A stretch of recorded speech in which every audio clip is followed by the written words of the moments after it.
जय गुरुदेव, जय दक्षिण कालिका, जय बटुक भैरवनाथ. नमस्कार मित्रांनो, अध्यात्मशास्त्र या युट्यूब चॅनेलवर आपल्या सर्वांचे स्वागत आहे. मित्रांनो, आज आपण विषय घेणार आहोत बुद्धिबंधन. बुद्धिबंधन विषय घेतल्यानंतर भोगाचे प्रकार किती, त्याच्यावरती काय काय उपाययोजना केली पाहिजे, आणि त्याच्यानंतर प्रकार नंबर 3 की बुद्धिबंधन करणाऱ्या विरुद्ध तुम्ही काय केलं, कसं वागलं पाहिजे, आणि मला जर तुम्हाला भेटायचं असेल तर तुम्ही कशा पद्धतीने भेटला पाहिजे आणि तुम्ही कधी कसं यायचे हे माध्यमातून आज मी व्हिडिओच्या माध्यमातून सांगणार आहे. कारण की बरेचसे लोक मला फोन करून विचारतात की तुम्हाला भेटायचं कुठे येऊ, कसं येऊ, नाही का. तर अशा काही गोष्टी मी आज करणार आहे, सांगणार आहे. तर मित्रांनो, सगळ्यात पहिला विषय बुद्धिबंधन म्हणजे काय, तर या संबंधी एक कथा सांगतो तुम्हाला. त्या बुद्धिबंधनाचा विषय मी पुढे सांगेल. ज्या वेळेला कर्णाचा रथ जमिनीमध्ये त्याचं चाक फसलं होतं, त्यावेळेला रथाचा चाक काढायला गेला, त्यावेळेला अर्जुनाला श्रीकृष्णाने सांगितलं की आता त्याचा वध कर, कारण की ह्याच्यानंतर तुला वेळ मिळणार नाही, संधी मिळणार नाही त्याचा वध करायची. का?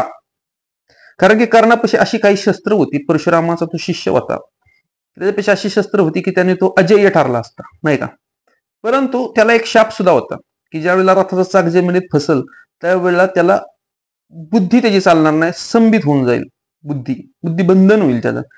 त्यामुळं ज्या वेळेला कर्ण रथाचा चाक काढण्याचा प्रयत्न करत होता, अर्जुनाने त्याच्यावर बाण लावला होता, त्यावेळेला कर्ण सुद्धा ब्रह्मास्त्राचं स्मरण करत होता त्या संकट काळात, परंतु त्याला ब्रह्मास्त्र आठवत नव्हतं. का? कारण की बुद्धिबंधन झालं त्याचं. मित्रांनो, तसंच म्हणजे हे मला सांग, आता ह्याच्यावर तुम्हाला समजलं असेल की बुद्धिबंधन कशाला मानतात. बुद्धिबंधन त्याला मानतात की तुमच्या पशीचे ज्ञान आहे पण तुम्हाला ते वापरायची बुद्धी व्हायना, नाही का. ती कस्तुरी बिंबीत असते ना त्या हरणाच्या, परंतु त्याला कळत नाही की आपल्याच बिंबीत कस्तुरी. बुद्धिबंधन त्याला म्हणतात. तुम्ही परीक्षेत अभ्यास करून गेलाय, भरपूर वाचलोय तुम्ही, परीक्षेच्या टायमिंगला तुम्हाला ते आठवणार, परीक्षा पेपरवरनं बाहेर आल्यावर सगळं आठवते तुम्हाला की काय लिहायला पाहिजे होतं. बुद्धिबंधन, ह्याला बुद्धिबंधन म्हणतात. इंटरव्ह्यूला गेलाय तुम्ही, तुम्हाला सगळं माहिती, काय उत्तर द्यायच्यात, काय प्रश्नाचं काय उत्तर आहे, पण तिथं गेल्यावर तुमची बुद्धी स्तंभित झाली, तुम्हाला ऐन वेळेला ती ज्ञान तुमच्या उपयोगाला यायला, बुद्धिबंधन म्हणतात त्याला. तर मित्रांनो, हे बुद्धिबंधनाचे प्रकार आहेत. आता तुम्ही म्हणताल की बाबा हे काय मेडिकली हे तर नाही का, हे विटॅमिन कमी पडले, हे जीवनसत्व कमी पडले म्हणून त्याला विस्मृती झाली. तर मला हे उत्तर आहे ह्याच्यावर. मग तुम्हाला परीक्षा हॉलमधनं आल्यावर पण नाही आठवाय पाहिजे ना. परीक्षा हॉलमधनं आल्यावर बाहेर आल्यावर तुम्हाला का आठवते सगळं की काय उत्तर लिहायला पाहिजे होतं.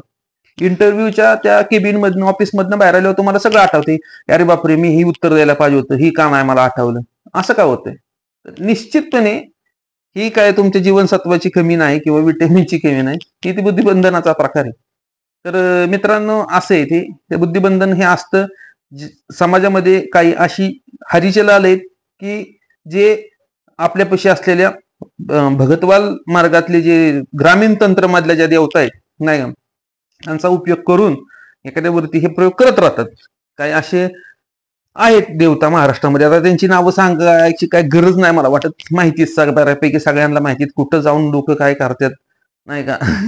कुठल्या कुठल्या देवतांपाशी जाऊन हे प्रयोग केले जातात हे तुम्हाला माहिती आहे, त्यामुळे सांगायची काही गरज आवश्यकता नाही. पण काही देवता आहेत की तिथनं हे केलं जातं, भोग नैवेद्य दिला जातो, बलिदान दिलं जातं, तिथं बळी वगैरे दिलं जातं, दही भात अंडररोट सिगरेट दारू वगैरे वतली जाते, पंचखाद्य ठेवलं जातं, सोडा चिकोट बोंबील जे काय आहे त्याचं खाद्य दिलं जातं, आणि ती बुद्धिबंधन करा, हे करा, ते करा, असं ते प्रयोग तिथनं चालू असतात. तर मित्रांनो, असे काही आहेत तर ते करत राहतात, थोड्याशा पैशासाठी पण करतात, काही मत्सरापोटी करतात, काही द्वेषापोटी करतात. हा झाला प्रकार एक. बुद्धिबंधन असतं का, तर बुद्धिबंधनाचा उल्लेख आहे शास्त्रीय भाषेत जर तुम्ही बोललं तर बघायला गेला शास्त्रात, तर त्याला स्तंभन नावाचं, स्तंभन प्रकारात अंतर्गत ते मोडतं.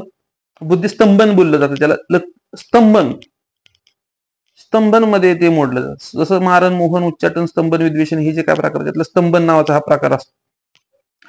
तर ह्याच्यानंतरचा विषय घेऊ आपण की भोग म्हणजे काय. त्रिविध भोग असतात मित्रांनो. आध्यात्मिक भोग असतो, अधिभौतिक एक भोग असतो, आणि अधिदैविक एक भोग असतो. तर आध्यात्मिक भोग अंतर्गत जर तुमचं बुद्धिबंधन असेल तर ती विटॅमिनची कमी, जीवनसत्वाची कमी, तुम्ही वाचताय आठवत नाही, तुम्हाला काय नाही, तुमचं ज्ञान गेले, तुम्हाला काहीच कळाना, असं त्याला म्हणायचं की जीवनसत्वाची कमी, की जेणेकरून तुम्ही ते आहारात ते घेतलं पाहिजे, नाही का. काही आयुर्वेदिक औषध आहेत, काही काढे आहेत, काही गोळ्या आहेत, त्यातलं तुम्ही ती शरीरा अंतर्गत तुमच्या जी जीवनसत्वाची कमी झाली ती तुम्ही वाढवा, तुमचं बुद्धी चालेल, नाही का, बुद्धीचा विकास होईल. बुद्धिबंधन ह्याला म्हणत नाहीत की तुमचं शारीरिक वाढ झाली आणि बुद्धीची वाढ झाली नाही, तो तुमचा मेडिकली प्रॉब्लेम आहे, ते तुम्ही ती औषध उपचाराने सॉल्व्ह करा. बुद्धिबंधन मी आधी सांगितले तो प्रकार बुद्धिबंधनाचा आहे. तुम्ही म्हणताल की वय वाढतंय पण बुद्धी वाढा नाही, त्याला काय, तो मेडिकली प्रॉब्लेम आहे, ते बुद्धिबंधन नाही. त्याच्यानंतरचा प्रकार की ह्याला आध्यात्मिक भोग मानते, म्हणजे तुम्हाला शरीरावर फोड येणे किंवा तुमचे केस पिकणे किंवा तुमचे एखाद्या शरीरावर चट्टा येणे, ते तुमच्या शरीराच्या आतमध्ये असलेल्या काही गोष्टींच्या कमी जास्तपणामुळे हार्मोन्सचं काय चेंजेस झाले, काय झाले, तर त्याच्यापासून उत्पन्न होणारे रोग आहेत, त्याला आध्यात्मिक भोग म्हणतात.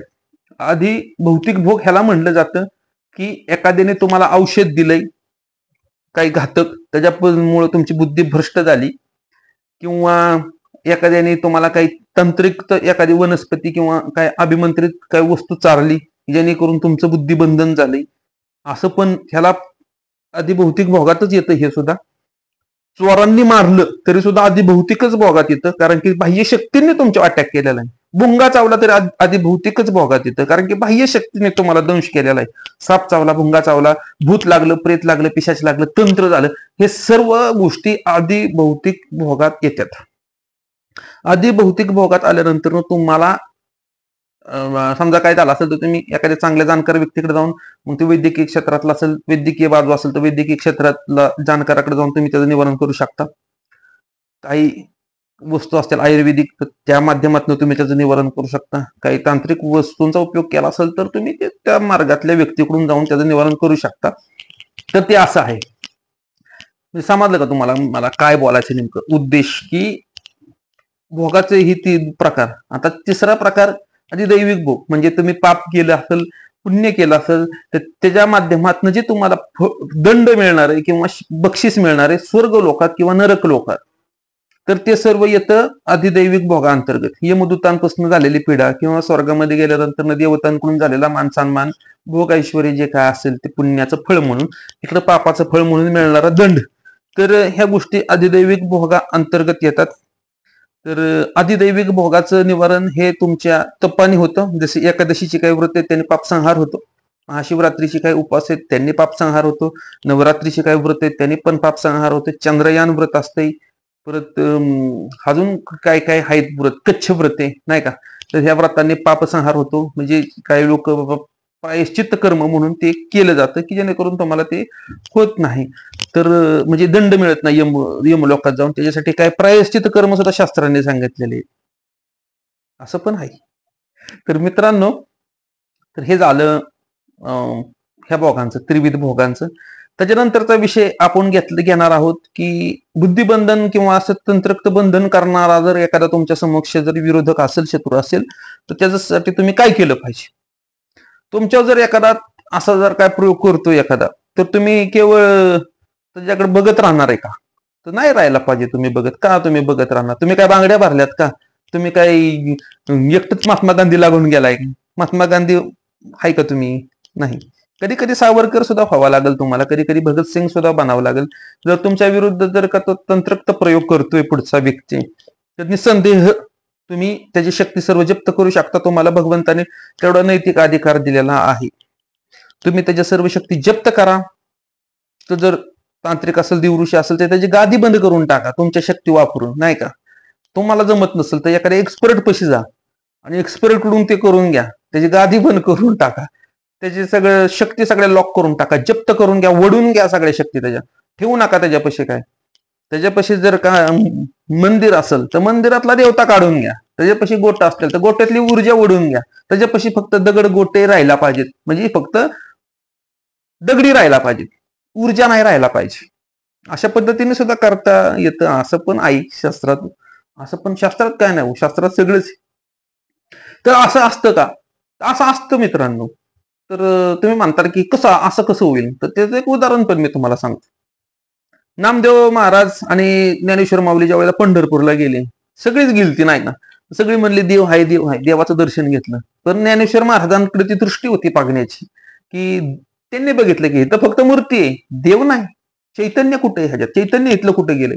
चैतन्य कुठे गेले त्याचा शोध घ्यायला ती कुठे गेले सावता माळ्याच्या रानात. देव कुठं होता? सावता माळ्याच्या रानात. ज्ञानेश्वर माऊलींकडे नामदेव महाराजांकडे जी दृष्टी होती ना देवाला बघण्याची, मग त्यांनी बघितलं फक्त मूर्ती आहे, देव नाहीये. तसं मग त्यांनी सावता माळ्याच्या रानात देवाला परत ती तिकडे नेला. म्हणजे थोडक्यात मला काय सांगायचंय की मूर्ती म्हणजे देव नाही, मूर्ती म्हणजे देव नाही, त्यातलं चैतन्य महत्वाचं आहे. तर असं जे काही कोण शक्तींचा दुरुपयोग करते, तुम्ही त्याची शक्ती जप्त करून टाका. शक्ती त्याच्या उचला, सगळ्या जप्त करा, ठेवू नका काय. आणि त्याला असा मोकळा हिंडू द्या तुम्ही, कारण की तो त्याला ऐकायचा नाही. त्याला जी समाजाचं हित करण्यासाठी ज्या परमेश्वरांनी शक्ती दिल्या, तर जर ते त्याला दुरुपयोग करतोय तर शक्ती त्याच्यापाशी राहण्याची त्याची लायकीचाच नाही ती, असं मला म्हणायचं. शक्ती ठेवू नका, त्याच्यापाशी ओढून घ्या. हे या माध्यमातून मी सांगू इच्छितो. तर ह्या ठिकाणी जर तुम्ही मानताल की लय संत बनण्याचा प्रयत्न करताल, तर ती एखाद्या घातक आतंकवाद्याच्या पशी शस्त्र असल्यासारखं तो शस्त्र तुमच्यावर चालवणार मित्रांनो, आणि तुम्हाला त्रास होणार त्याचा. मग असा त्रास सहन करण्यापेक्षा घ्या ना हिसकून त्याच्या असल्या तलवारी, शस्त्र, पिस्तूल जे काय आहे ते, हेच योग्य राहील तुमच्यासाठी. मग शिवाजी महाराजांच्या काळात सुद्धा एक किस्सा झालता मित्रांनो, नाही का. ते प्रतापराव गुजरला सांगितलेलं शिवाजी महाराजांनी की त्याला मार म्हणून, पण प्रतापराव गुजरनी त्याला सोडलं. शिवाजी महाराज म्हणले की तू असं का केलं? तो परत फिरून चाल करेल, नाही का. मग त्याने परत फिरून चाल केली. मग ते परत 7 जण गेले, ते धारातीर्थी पडले. मग ते गाणं पण आहे बघा, वेडात मराठे वीर दौडले 7. परंतु ती चूक झाली ना त्यांच्याकडून, त्यांनी शत्रूला क्षमा नाही केली पाहिजे. तर कधी कधी मित्रांनो क्षमा करणं सुद्धा तुमच्या अंगलट येऊ शकतं. ह्याच्यापासून सुद्धा तुम्ही जरा विचार केला पाहिजे. गीतेत सुद्धा श्रीकृष्णाने सांगितले की शत्रूशी शत्रुत्वाने वाग, नाही का. इथं लय हे करू नको. गीता वाचा तुम्ही, त्यात काय सांगितलं देवाने ते समजेल तुम्हाला. तर त्याच्यानंतरचा विषय की हा मला भेटायचं असेल तर तुम्हाला कसं भेटा यायचंय तुम्ही. मित्रांनो, मला यायच्या आधी तुम्ही मला व्हॉट्सअपला मेसेज करून सांगायचे की आम्हाला तुम्हाला भेटायचे, तुम्ही कधी घरी आहे. तर मी बाहेर असतो बऱ्याच वेळाला, किंवा मी माझ्या अनुष्ठान चालू असते त्यावेळेला मग मी तुम्हाला भेटू शकत नाही. मित्रांनो, तुम्ही मला व्हॉट्सअपला मेसेज करून सांगायचं की भेटायला यायचंय.